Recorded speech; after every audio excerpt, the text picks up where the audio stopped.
News might take long to reach me from Nagaland, but when it's news which gives hope, then it is important for me, and it is even more important for me to share it with you. And this has to do with all the protests which have been happening on the regularization of the 147 contractual workers to the posts of assistant professors and librarians, which has been protested against by the Combined Technical Association of Nagaland, CTAN, and Nagaland Net Qualified Forum, that is NNQF. Minister of Parliamentary Affairs, Kenye, addressed the media after the meeting took place. The minister, Temjemim Nalong, had also met the various groups which were present, and after that an emergency cabinet meeting was called for, and it has decided to constitute a committee to conduct an in-depth study of the ongoing controversy behind regularization of these 147 contractual workers. This happened at the Chief Minister's residential complex in Kohima, and of course this might not be a huge win, but this is the first win for the Combined Technical Association of Nagaland, CTAN, and NNQF, like I said earlier. Now, Mr. Kenye, the Minister of Parliamentary Affairs, addressed the media and said that the cabinet had examined the issue in detail after reviewing all the inputs that they had got from the concerned department, obviously the higher education department, and he also acknowledged the complexities that had led to the current situation over the past few years. And he admitted that there were grievances which were valid, and they understood that of both sides, and both the parties, that is CTAN and NNQF also, because there were multiple factors according to him which brought them to this final decision. But to resolve this matter, the government of Nagaland has decided to constitute a committee comprising of 5 officers. It will conduct an in-depth study of the issue and submit recommendations before any final decision is made. Mr. Kenya has appealed to all the parties to exercise restraint and maintain a conducive environment in the state, keeping in mind the interest of students, teaching faculty, and qualified aspiring teachers. And he has promised to conduct a neutral assessment.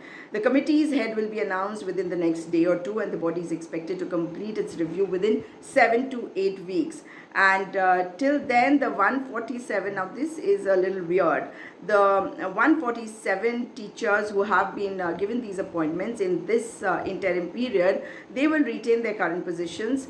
And Kenya has urged the protesters to avoid any further agitation and confrontation, saying that the government's commitment was there to resolve this issue in a fair manner, and that they are taking this matter very seriously as it impacts a very important sector, that is the education sector. He also said that the government did not wish to antagonize teachers at any level, and they did not want students to suffer disruptions in their academic preparations either. And therefore, in the interest of the state, he has appealed to protesters to call off their agitation and allow the government to reach a resolution. And when he was spoken about the unpaid salaries of the contractual staff, he acknowledged that there was a problem, but he said that the financial constraints are affecting many departments, not just education department. And he also said that Nagaland faces resource limitations, because of which there are challenges in financial management.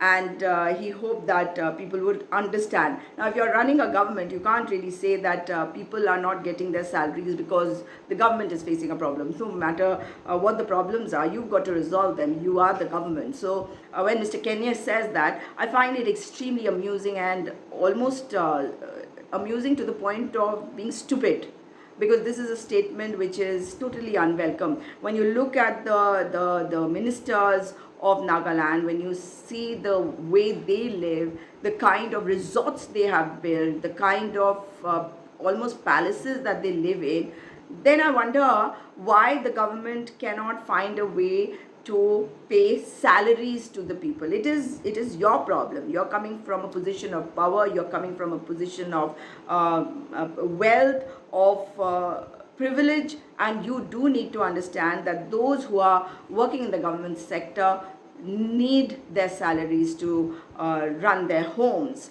And I hope that the Minister of Parliamentary Affairs, Mr. Kenye, is going to refrain from making such statements in future, because it really hurts to hear that when you are in that position where you have to go back to your family and tell your wife and children that you do not have any money because the government has not paid your salary.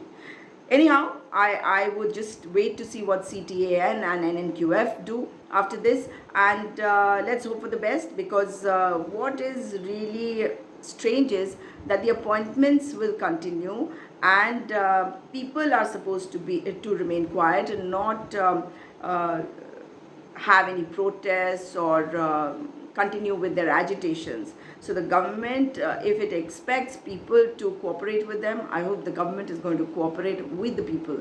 And it's not about cooperation really, it is about performing your duties and fulfilling your responsibilities, because you are the government. Mr. Kenye, you are the government. Mr. Niforio is the government. And if the Higher Education Department Minister is spoken about, Mr. Temchem Imna Along, he has a lot of time for a lot of other things like making reels, etc., which are very funny. I quite enjoy them. But what is more important is that you do your duty, you fulfill your responsibilities. That is what you're in the government for, and I hope that you will remember that and you will do that.